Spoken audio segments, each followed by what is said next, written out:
Hello students, last video में हमने देखा था एटम क्या होता है और एटम कैसे एग्जिस्ट करता है और वो एटम किससे मिलकर बना है। तो इसमें हमने बात की थी इलेक्ट्रॉन्स की, न्यूट्रॉन्स की और प्रोटॉन्स की। तो आज हम देखेंगे कि ये जो सेम टाइप के एटम्स मिलकर जैसे एलिमेंट का फॉर्मेशन करते हैं। किसका फॉर्मेशन करते हैं? एलिमेंट का। तो एलिमेंट किसको बोलते हैं? एलिमेंट को तत्व बोला जाता है। एलिमेंट को हिंदी में क्या बोला जाता है? तत्व। तत्व को एलिमेंट बोला जाता है। हमारे पीरियोडिक टेबल के अंदर जो 118 एलिमेंट्स को बता रखा है। तो 100 एलिमेंट जो 118 एलिमेंट है, तो वो उनको जो एटम्स के अकॉर्डिंग है। और उसके अंदर जैसे आपको एलिमेंट नंबर क्लास टेंथ के लिए आपको कितने 1 से लेके 20 तक आपको एटॉमिक नंबर आने चाहिए। एलिमेंट या एटॉमिक नंबर आपको कितने आने चाहिए? 10 तक। और क्लास 11 और 12 उसके लिए तो पूरी पीरियोडिक टेबल 180 एलिमेंट आने चाहिए। और ये कोई बड़ा मुद्दा नहीं है कि हम 180 एलिमेंट्स को कैसे याद करेंगे। बस आप हमारी वीडियो को देखते रहिए और आपको मैं समझाऊंगी और आपको बहुत इजी लगेगा। शायद आप 2 या 3 मिनट के अंदर पूरी पीरियोडिक टेबल बना दोगे। बस ये है कि हमें स्टेप बाय स्टेप हर एक चीज़ को समझना है। और जैसे आज हमने स्टार्ट किया है एलिमेंट, तो नॉर्मली हम देखिएगा, मैं कुछ एलिमेंट्स का मैं 30 तक आपको एलिमेंट्स बोर्ड पे लिख रही हूँ, आप उसको जरूर याद करिएगा।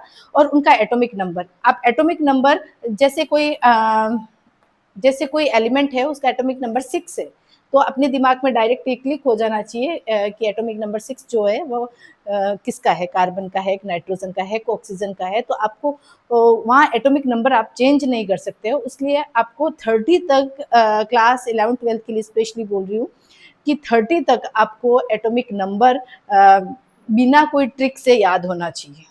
इसके बाद में तो जब पीरियोडिक टेबल पूरी पढ़ते हैं तो उसमें एक ट्रिक्स काम करता है और ऑब्वियसली वो सही भी है, क्योंकि बहुत सारे एटम्स है, इतने सारे 118 एलिमेंट्स है, तो उनको याद रखना भी थोड़ा मुश्किल है। पर जो 30 तक है वो आपको सिस्टमेटिक याद करना पड़ेगा। तो मैं एक साइड लिख रही हूँ एटॉमिक नंबर, एटॉमिक नंबर, ठीक है। एटॉमिक नंबर 1, 2, 3, 4, 5, 6, 7, 8, 9 और 10। और यहाँ पे मैं लिख रही हूँ उनके सिंबल। सिर्फ क्या लिख रही हूँ? सिंबल। सिंबल में जैसे मैं एटॉमिक नंबर फर्स्ट किसका है? हाइड्रोजन का, हीलियम का, लिथियम का, फिर hydrogen, helium, lithium, beryllium, boron,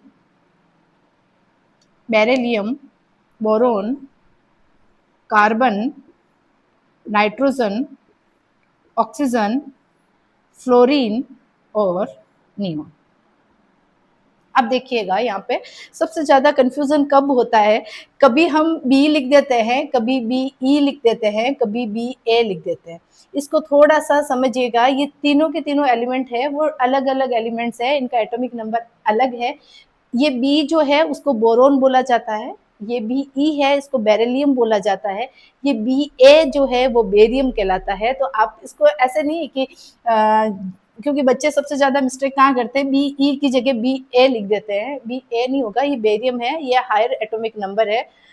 और जो बेरिलियम है ये बी ई होता है, और बोरोन जो होता है बी ई होता है। ये सबसे ज्यादा मिस्टेक यहाँ करते हैं, और कुछ मिस्टेक आगे भी बताऊंगी। जैसे ये आपको याद होने चाहिए 10 तक कि hydrogen, helium, lithium, beryllium, boron, carbon, nitrogen, oxygen, fluorine और नियोन, ये 10 तक हो गए।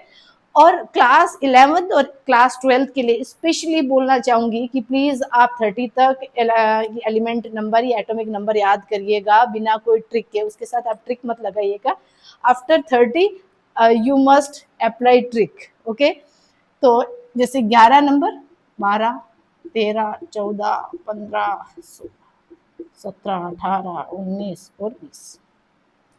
देखिए sodium, magnesium, aluminium, silicon, phosphorus, sulphur, chlorine, argon, potassium और कैल्शियम, ये हो गए 20 तक। अब यहाँ पे सबसे ज्यादा मिस्टेक क्या होगी कि नाइट्रोजन का होता है N, नाइट्रोजन का क्या होता है N, और नियोन के क्या होता है Ne, और सोडियम का क्या होता है Na।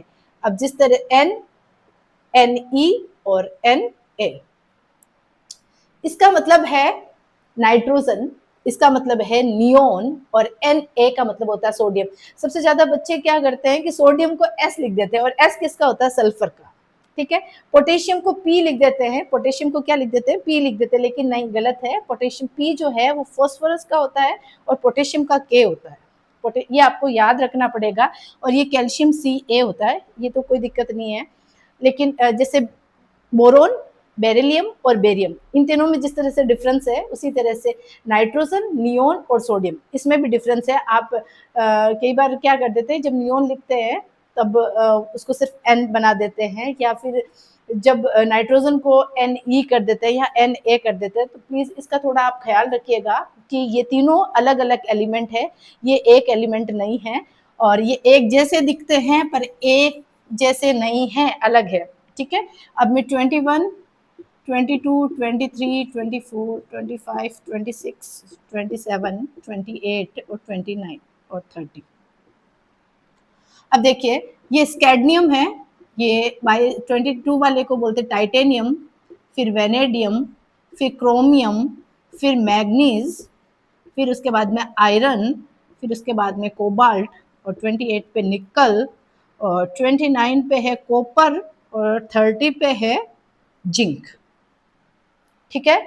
आपको ये 30 तक एटॉमिक नंबर, क्लास 10th के लिए तो 10 तक ठीक है, 20 तक कर लीजिए, क्योंकि बहुत सारे उसके बाद में कंपाउंड्स बनेंगे, तो आपको चार्ज बैलेंस करके, क्योंकि वो रिएक्शन बैलेंसिंग जो रेडॉक्स रिएक्शन है, और इसमें जो कंपाउंड्स का फॉर्मेशन होता है, तो आप उसमें कंपाउंड बनाने के लिए मतलब 20 तक 10 वालों को आना चाहिए, और 30 तक 11th और 12th वाले को बिना किसी ट्रैक के आ जाना चाहिए। तो scandium, titanium, vanadium, chromium, manganese, iron, iron का आई मत कर देना, क्योंकि आई जो होता है वो आयोडीन का होता है, क्योंकि बोलने में ऐसा लगता है कि ठीक है आई, आयरन, आयरन आई, नहीं, आई जो होता है वो होता है आयोडीन का, और जो आई होता है आयोडीन का, और Fe जो होता है वो आयरन, आयरन बोले तो